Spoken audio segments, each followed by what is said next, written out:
Welcome back to Overtime with Jamal, aka Gilly, aka Gil, aka I'm gonna title all these AKAs. Just call me Jamal. But anyway, as most of y'all know and can see, I'm a Chicago fan through and through. Got the Bulls behind me, got the Black House on shirts, and as we all know, I am a Chicago Bears fan, aka Bear Down. However, today I want to talk about the Charlotte Hornets and what should they do with all these guards and all these stars that they have, rising stars, that they have. And mainly I want to talk about LaMelo Ball and his role with the team. Let's look at it. The Charlotte Hornets have Malik Monk, Devontae Graham, Scary Terry, and LaMelo Ball. Those are 4 dominant guards, mostly point guards, although they have LaMelo listed as a shooting guard, but he has the ball most of the time in his hand when he's starting. Matter of fact, he has been starting for the last couple of games. He's been playing well. However, of those 4, he's the most consistent of that 4.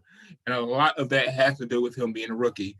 And I know y'all going to say, well, he's been playing well. He scored 31 points and he hit 7 threes the other night and the ball flows and he just looks so amazing. And he does. He looks so amazing when he's on the court. He can pass the ball, does all the flashy passes. He's shooting the NBA 3 better than what anybody thought he'd shoot the NBA 3. However, he also getting you turnovers.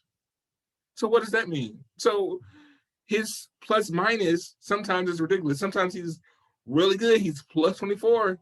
Then the other times he's minus 7, minus 6, minus 10. It means he's turning the ball over too much. And he's still inconsistent from free throw line too.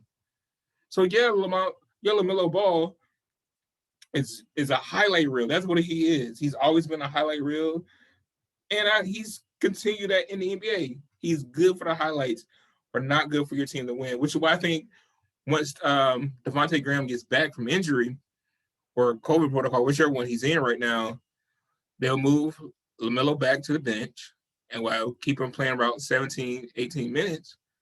And I think they're perfectly good. But the Charlotte Hornets have a bigger problem than that. They do need to figure out what they're going to do with these guards. So, like I said before, they have Malik Monk, Devontae Graham, Scary Terry, and LaMelo Ball. So one of those 4 needs to go. And right now, I think LaMelo Ball probably has the most trade value in him. And if Daddy Ball gets his way, he wants his son out anyway. So I think Charlotte Hornets should trade him. After they're closer to the trade deadline, they should trade him and just see what they got, see what they can get for him. A couple more draft picks, maybe a better big man. PJ Washington is good, but that center position, Zaylor and Bismack Biyombo is not getting it done. So I think they could trade LaMelo Ball and get a couple draft picks, maybe a decent center. I can't think of one off the air right now, but that's what they're going with.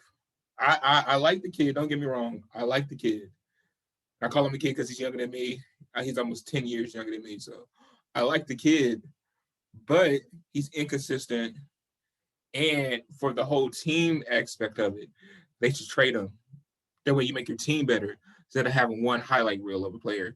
We've seen this in the NBA before where a player comes out and is a highlight reel, and then you really look at it, they're really not helping their team win.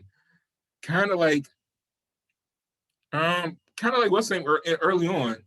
Kind of like Iverson early on, where yes, he was scoring a whole lot of points, crossing a whole lot of people over, but the team really wasn't winning. And he wasn't really playing team ball. And it really didn't happen to that until Larry Brown came there to Philly and like, hey, no, we know you're dominant. We're going to keep the ball in your hand, but however, keep your ball in the hand in a way that the team can win. And that's not where LaMelo Ball is right now. So in the future, he could be Iverson. I see him being like an Iverson, a walking highlight reel, can score the ball, can get to the hole, has a consistent 3-pointer, not a dominant 3-pointer, but has a consistent 3-pointer. But is going to have to get the team involved, and that's literally what he's going to do. He can't do that on Charlotte Hornets because, like I said, there's 3 other guards that need the ball in their hand. That's my take on that. The NBA. Let's talk about the NBA and this COVID protocol that they have. That's ridiculous. Just a quick recap. The other night, Kevin Durant played 2.5 quarters before they set him down because of coronavirus possibility that he had, which didn't make any sense because he's already played 2 games for him. And before the game, they had tested him, and he had tested negative, but then they still took him out. Wouldn't let him play the next game. However, he's played, like I said, 2 quarters with these same players. So if he did have coronavirus, he spread it around. He was mad. I didn't get it either. I don't think anybody gets this NBA protocol. They call it out of the abundance of caution. That's why they tell players or pull players mid-game, just in case it's a false positive test. And I get that, or excuse me, a false negative. Well, I guess it would be a false negative test or whatever, an inaccurate test. But he's tested negative for the last 6 days. He has one more day of quarantine to go. But this brings me to my bigger thing about this coronavirus thing with the NBA is, if it's such a big deal where you have to pull a player mid-game and say, no, we're unsure that you might have it because somebody around you had it, then why are we having an all-star game? If we're going to be pulling players from all over the states and everything like that, and we're going to bring them to one whole city, how are we going to ensure that none of these players have coronavirus unless you quarantine the 11 guys? 11 guys, unless you quarantine the 11 guys from the East and the West, or Team LeBron or Team Giannis, whoever's going to be this year. More likely it's going to be Team Durant and Team LeBron. Pull them together, like, hey, no, you guys have to sit out your next 7 games, and no, that's gonna hurt the team. So no player wants to do that. No player who I've seen actually wants to play. De'Aaron Fox spoke out about it. Of course, LeBron spoke about it. Carmelo spoke about it, and I really don't think people care about what Carmelo had to say anymore. I think Chris Paul said something about it. So all these players are, Kyrie and Kevin Durant, they did their normal huffing and puffing about it as well, but that's it. So I don't understand the NBA's aspect of it, other than it being a financial gains for them to do it. But it doesn't make sense. They have all these players come from all these different host cities and into one thing, and there's not gonna be a quarantine period. And even after All-Star game, that means they're gonna have to quarantine 7 days after of it. Hey, and if they don't show up, it's a fine, a hefty fine if they don't play and they get selected to All-Star team or to any of the events, really. And that's another thing. The NBA hasn't cleared up with what events are they having. Are they just having an All-Star game? Are they having a 3-point contest? Are they having a slam dunk contest? They haven't cleared it up yet. The NBA has a lot of explaining to do.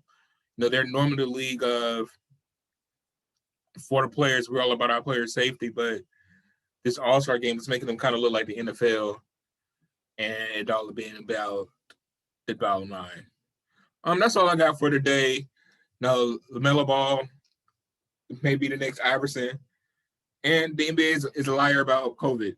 So check us out on the TBD podcast.